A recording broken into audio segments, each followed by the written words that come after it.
Bonjour, alors aujourd'hui dans notre vidéo, nous allons voir comment développer une application Movie en SwiftUI. C'est une application qu'on a déjà créée en cours, mais l'intérêt de cette vidéo, c'est de vraiment vous montrer les étapes les plus adaptées au développement d'une application de ce type, avec les explications techniques qui y sont associées. Alors au niveau graphique, on ne va pas trop s'y attarder, on va aller sur le même principe que généralement, ce sera avec une home qui aura une liste sur laquelle on pourra scroller avec des cellules qui sont de ce type là, comme vous pouvez le voir, c'est-à-dire avec des cellules dans lesquelles on aura une image, une vignette sur la gauche et le texte des explications, des détails sur la droite. Alors au niveau des étapes, il s'agira de créer une application dans un premier temps, de développer la cellule. J'aime bien commencer par la cellule qui sera répétée dans la liste. Ensuite, on aura le développement de la home, dans laquelle on mettra une navigation view, une vstack, une liste qui utilisera la movie view cell, c'est-à-dire la cellule qu'on aura créée précédemment. On aura aussi un view model pour que notre application suive le principe de l'architecture MVVM.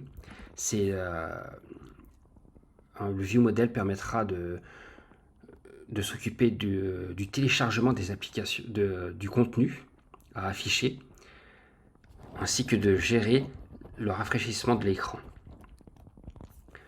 Et dans un dernier temps, on développera un écran détail pour afficher tous les détails d'une vignette, d'un film qui sera sélectionné.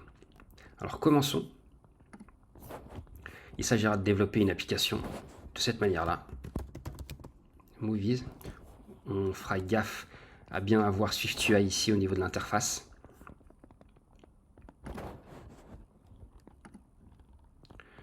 Voilà notre application créée avec de base un label. Le label en SwiftUI, c'est texte. Et ici une image. On va pas trop s'y attarder. On va pas laisser ça trop longtemps. Voilà sur le preview qu'on a sur la droite, que nous propose Xcode, le contenu de notre écran. Alors nous, pour suivre le principe, on va développer dans le premier temps la cellule. On fait New File et ici, on choisit, quand il s'agit d'un nouvel écran ou d'un composant graphique, il faudra choisir SwiftUI View. Ici, Movie View Cell. Allons-y comme ça. Pour l'instant, notre écran n'affiche rien.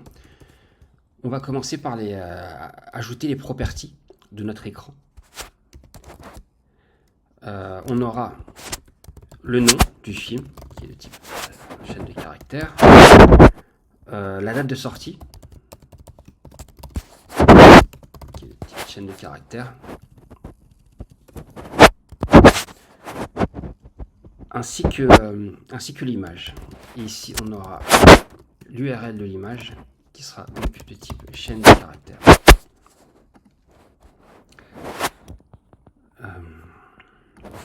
On peut ici voir que la preview nous demande un échantillon. On va mettre un nom de film, peu importe.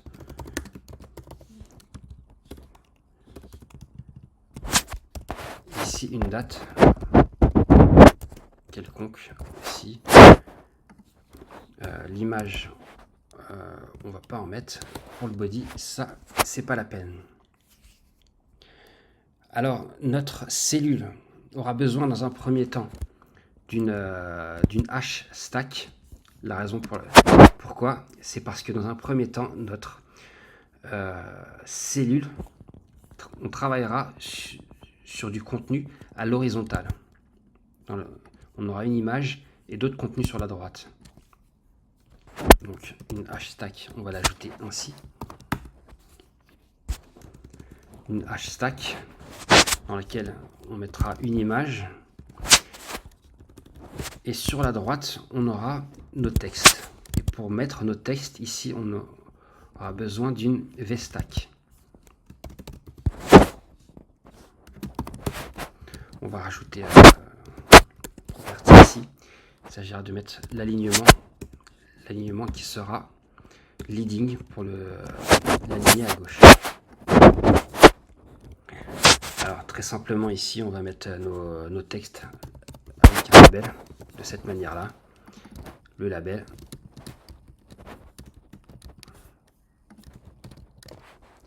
Et release date. Pour l'image, alors il s'agit d'un composant graphique qui est un peu plus complexe. On va regarder ici. On va utiliser 5 images. Il prend en paramètre une URL. Notre URL qui est ici. Alors, là, on a le nom de l'URL en chaîne de caractères. C'est pas le URL. Ici, on va mettre voilà, notre chaîne de caractères. Voilà. Faudra faire attention à ce que notre image ici respecte plusieurs principes et gérer toutes les étapes de téléchargement de l'image. Le téléchargement peut être un succès, peut être un échec, et il faut aussi gérer l'étape de téléchargement. Pour ça, on a un composant qui s'appelle phase, ici qu'on va traiter, qui est sous la forme d'un enum. Donc,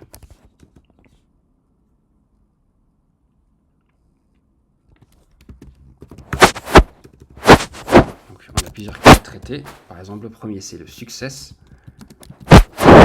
qui nous donne en paramètre une image.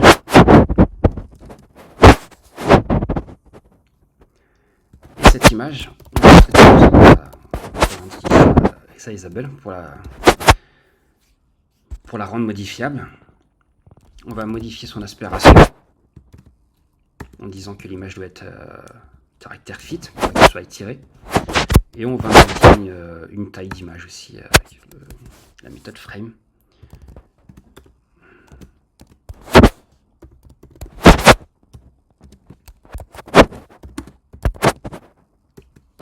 Voilà. De cette manière-là, on affiche l'image. Ensuite, voilà. On a d'autres cas, par exemple le failure. On va pas traiter. On va juste mettre un composant graphique qui s'appelle empty view. C'est un composant graphique mais qui n'affiche rien. Voilà. Alors il y a d'autres cas à traiter qui va nous indiquer. Empty. On va mettre empty view sur chacun.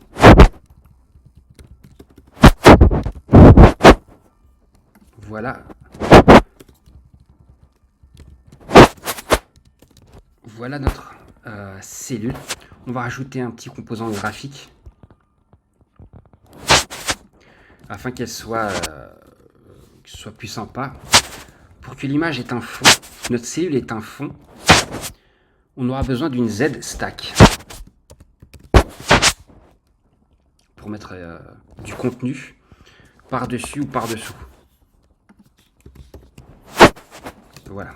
En dessous, on va mettre un autre composant graphique qui va s'appeler,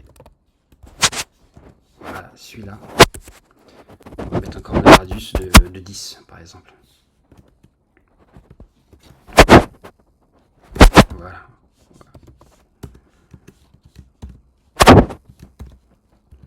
En noir, voilà. Et pour que notre texte soit visible, on va le mettre en blanc aussi ici. Voilà pour le nom. Et pour l'image, pour la date de sortie, le release date.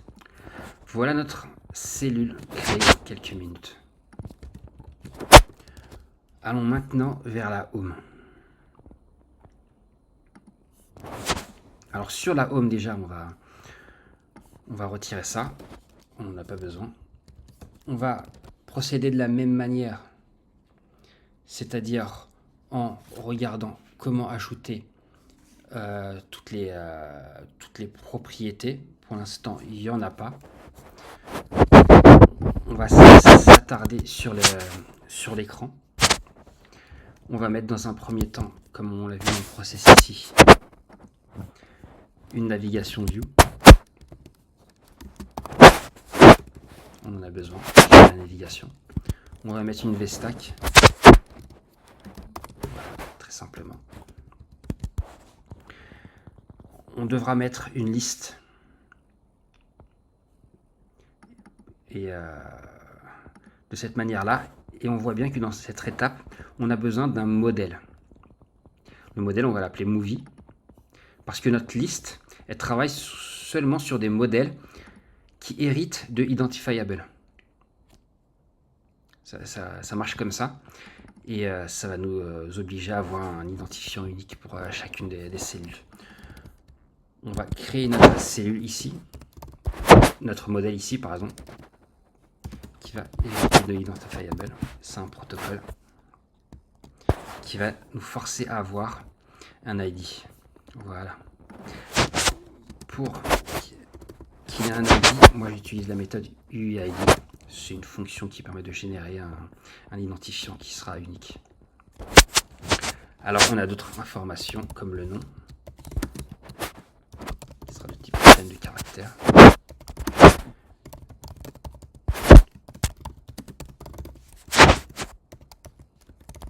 Et le nom d'image, enfin l'URL de l'image.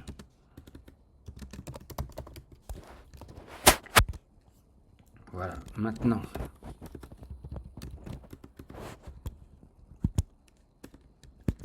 on va ajouter notre liste et le for each.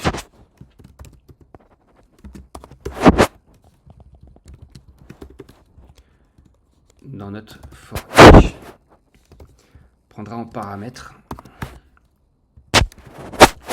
les films qu'on a pour l'instant. On va mettre du contenu en vrac qui sera statique pour nos tests. Alors on va mettre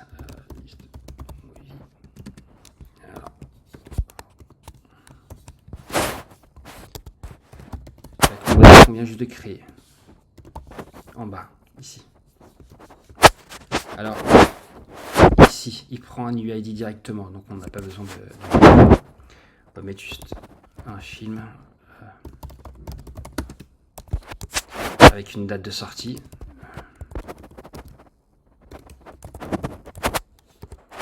Image, on va pas en mettre, c'est pas la peine. Si on va mettre.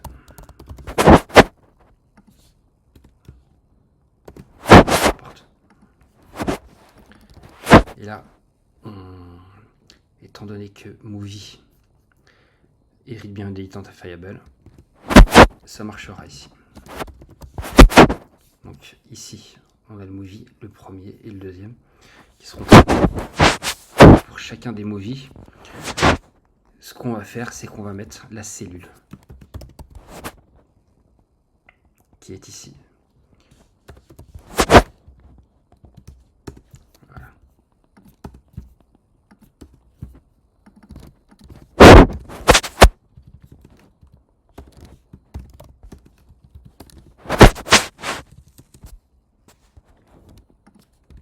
Voilà, on voit à l'écran s'afficher directement notre cellule avec un fond noir, avec l'image qui est sur la gauche, mais comme on n'a rien, on n'affiche rien.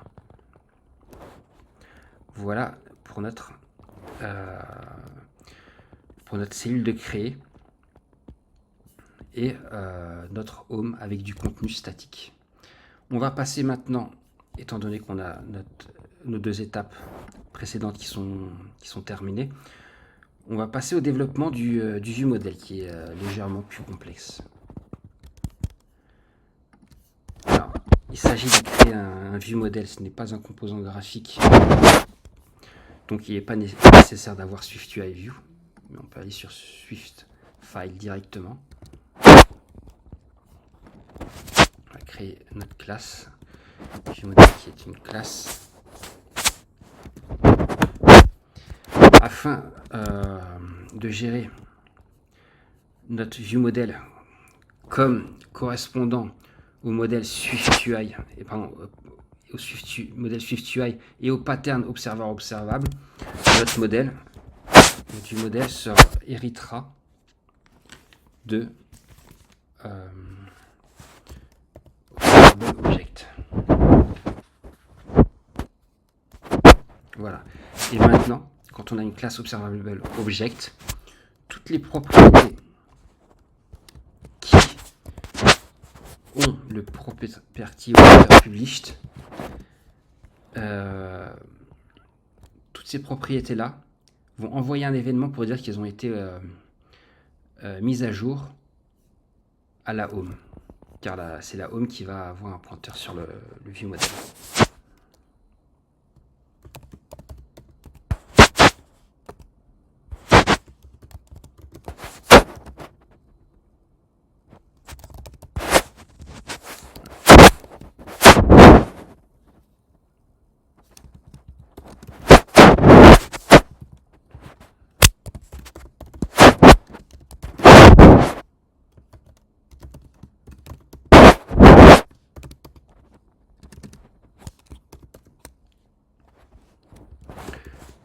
Voilà, ça c'est les deux properties dont on a besoin.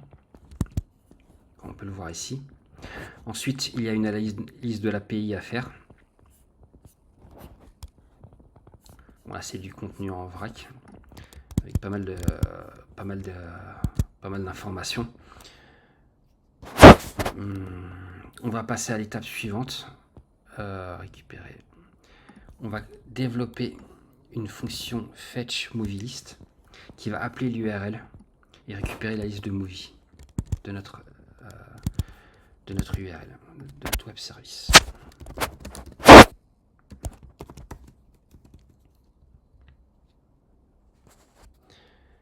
Voilà une fonction qui va renvoyer une liste de movies. Movie, ici, c'est le modèle qu'on a créé précédemment. On fera attention ici à utiliser le principe async await qu'on avait vu précédemment aussi. Je vais vous montrer. Dans un premier temps, on va avoir notre URL ici.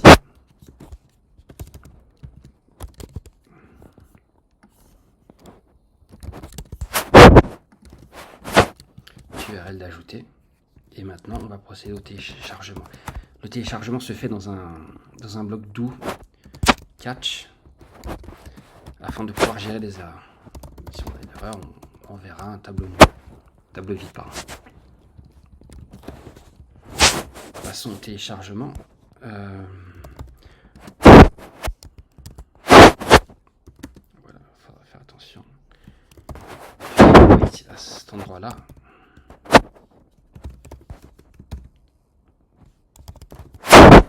Puis les data ici.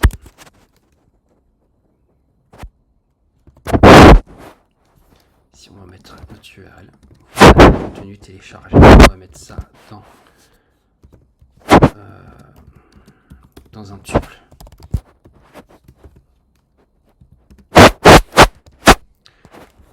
Voilà, et voilà.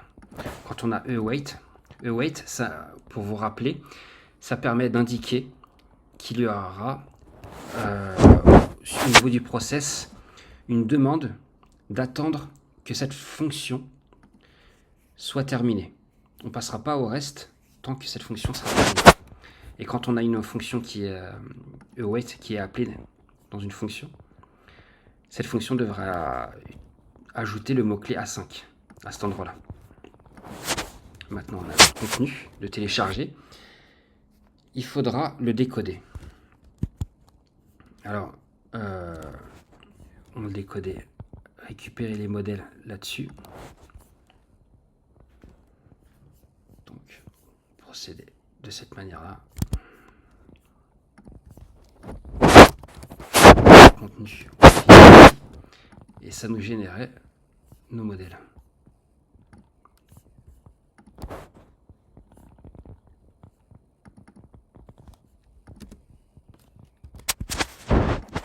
Faire attention à avoir le bon.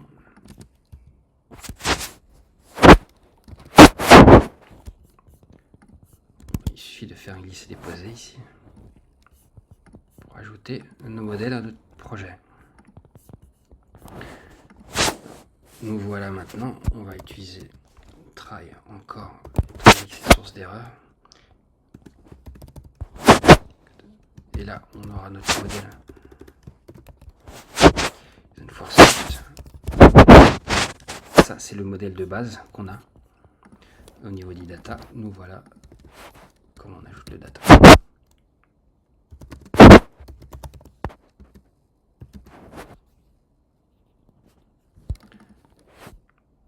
Voilà, nos films téléchargés, movies.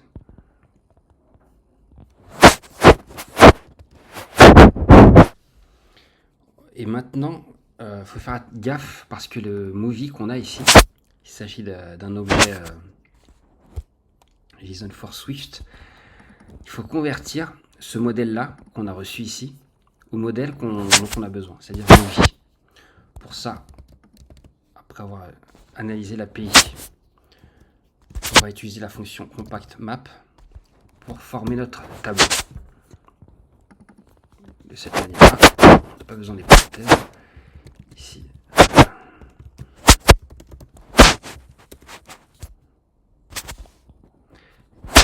qu'est-ce qu'on va faire? On va retourner un movie qu'on aura créé. Voilà. Title. State.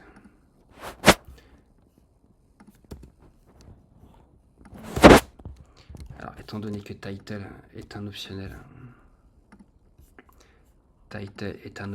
release date aussi, il faudra mettre une valeur par défaut. Ou bien faire un iflet pour checker si les cas où on n'aura pas d'informations. Et pour l'URL, j'avais préparé ça. De cette manière-là, on va afficher ça. Voilà, l'URL. J'ai du movie poster ici. Et ça, on va insérer ça dans un tableau.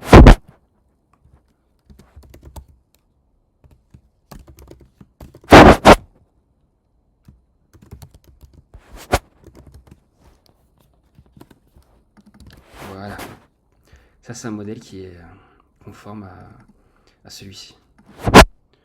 On va retourner ici. Mais non. Cas où il soit nul, on verra un tableau nul. Voilà, ici on a une fonction qui va télécharger du contenu avec quelques lignes seulement.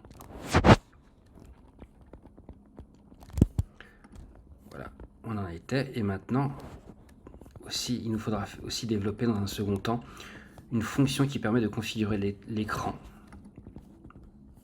On va appeler ici init movie list fetching.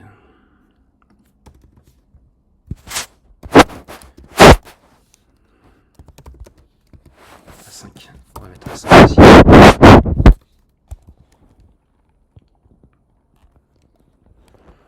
Et là, il se donne le lien pour gérer les étapes. Voilà pour indiquer à l'écran que l'application est en cours de téléchargement. On va mettre ça à true. Ça enverra une information. Parce que c'est published dans un view model qui est observable object. Comme indiqué précédemment. Voilà. Là, on a notre movie fetch list. Et ça,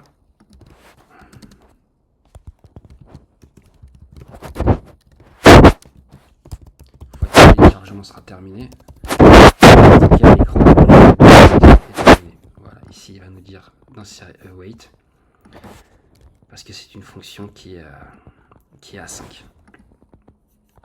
Pour récapituler, dans un premier temps, on passe cette property isDownloading à true, ça va envoyer une information à l'écran pour dire de traiter l'écran de manière à indiquer à l'utilisateur qu'on est en cours de téléchargement.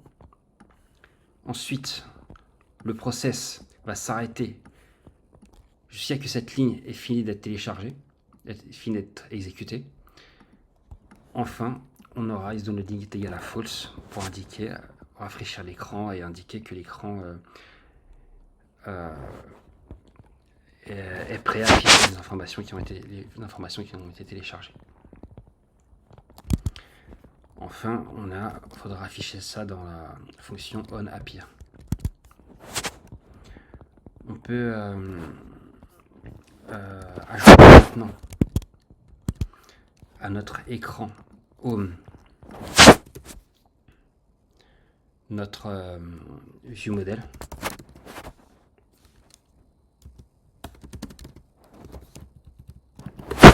c'est notre variable. Étant donné que notre classe est observable object, notre property ici devra avoir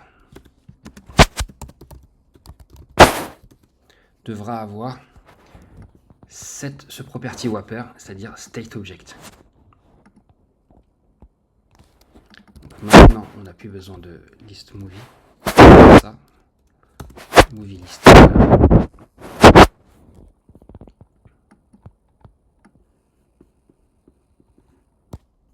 Donc là, on a des erreurs qu'il faudra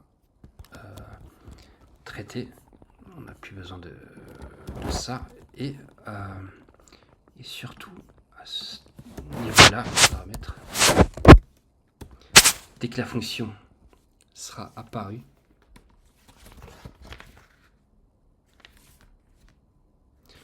on devra lancer le téléchargement.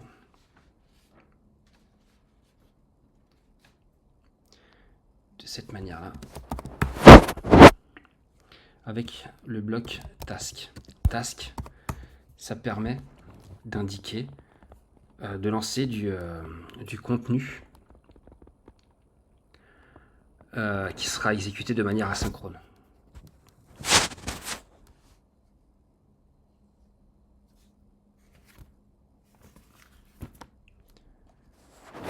De cette manière-là, on va mettre wait.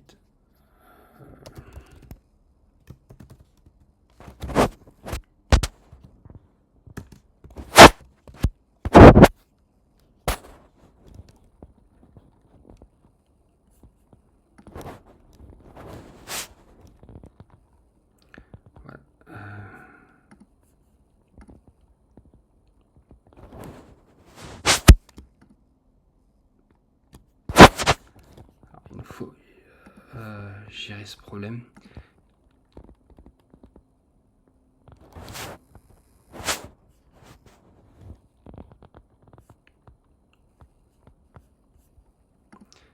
Convert to expected.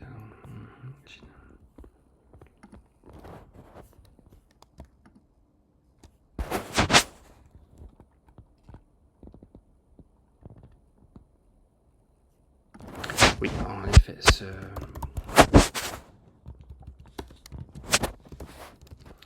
on n'avait pas indiqué ici le type de tableau dont il s'agissait.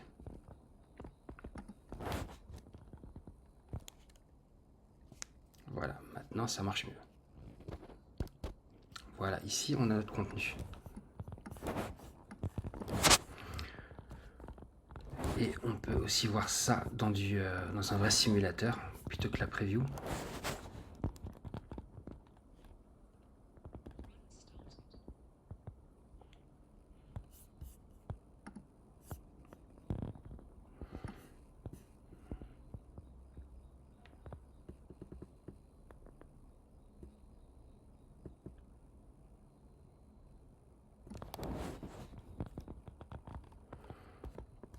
Voilà, on peut voir qu'on a des erreurs ici qu'on va corriger, qui sont affichées dans le terminal et qui correspondent aussi à l'absence des images. Pour corriger ça, je vais vous montrer comment on fait.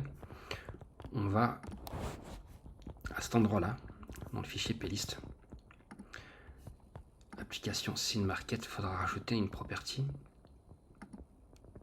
Il s'agit de scène configuration. Scène configuration ici, dans un premier temps, c'est la première. Et il y a une autre property qu'il faudra rajouter dans ce fichier plist. Transport security. Ça, on l'avait vu l'année dernière aussi. Voilà, ici. Ici, il faudra mettre yes. Voilà, dans un premier temps, j'ai ajouté ceci. Scène configuration et ça aussi. App, transport, security, settings. Avec cette sous-property, allow arbitrary load, on a fait passer à yes. Maintenant, si on fait gaffe,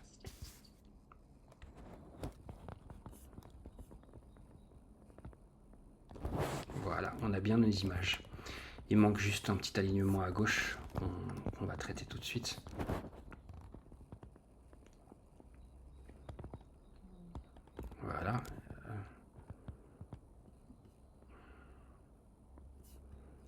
c'est dans notre cellule. Donc on avait mis ça ici. On va mettre...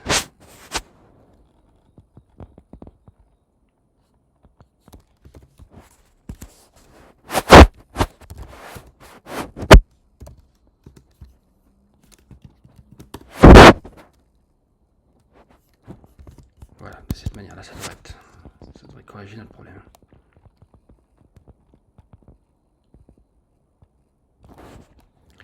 Voilà. On va aussi utiliser maintenant la property qui est ici, qui est isDownloading. Et afin de gérer ce problème-là qu'on a aussi, c'est que notre fonction n'est pas appelée dans le main thread. Donc ça peut poser des problèmes, on avait vu ça. On a utilisé dispatchqueue.main. Alors on va pas faire ça. On a une... Ça c'est l'ancienne solution.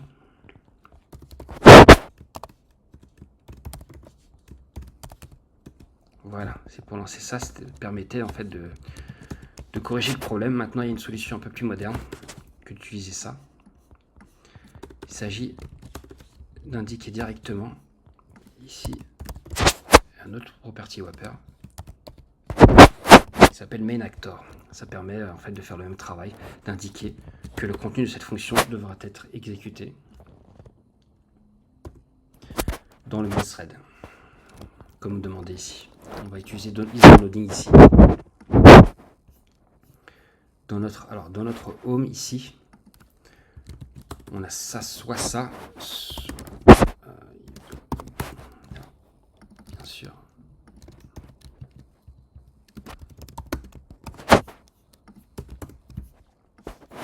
Et là, en téléchargement, on va utiliser un graphique qui s'appelle ProgressView.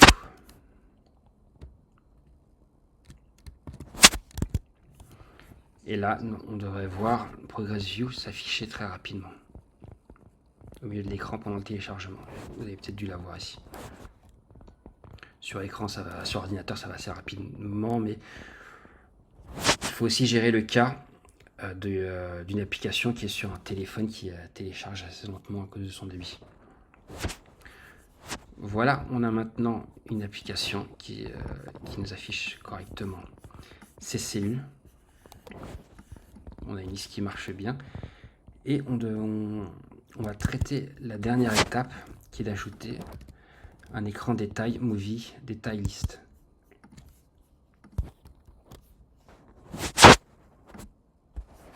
De cette manière, c'est un composant graphique. Donc on va aller sur SwiftUI-View, movie détail list,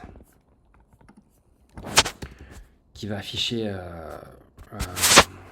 deux éléments. Le nom ainsi que la date de sortie. On peut afficher l'image aussi, mais on va pas s'y attendre. C'est pas l'objectif. Voilà, de cette manière-là.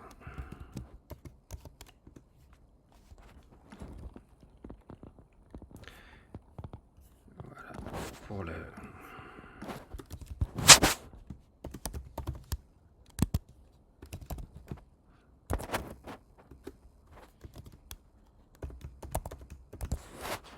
Voilà pour la preview. On lui donne quelques informations. Voilà. Movie Detail View est maintenant créé. On va maintenant gérer la transition.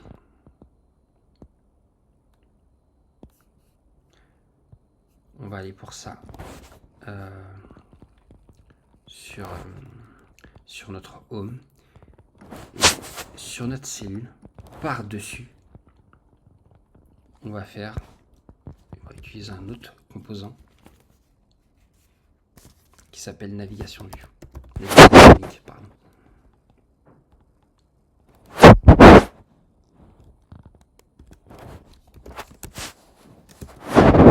La destination.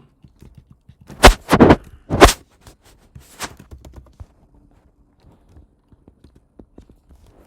va mettre les mêmes informations ici.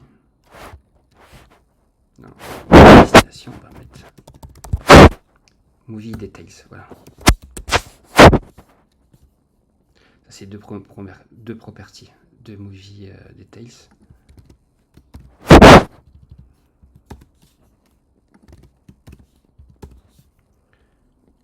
On va procéder de cette manière-là.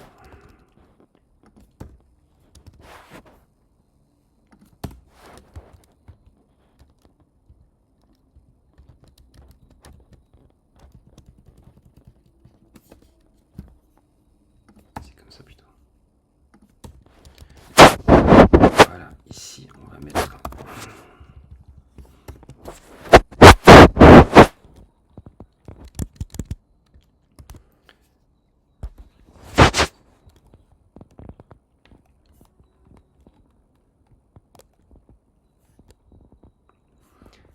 voilà, maintenant si je clique sur une cellule, voilà, ça nous redirige bien vers notre dernier écran créé Movie Detail Sale qui est ici avec les informations qu'on a passées en paramètres, le bouton back parce qu'on utilise une navigation view.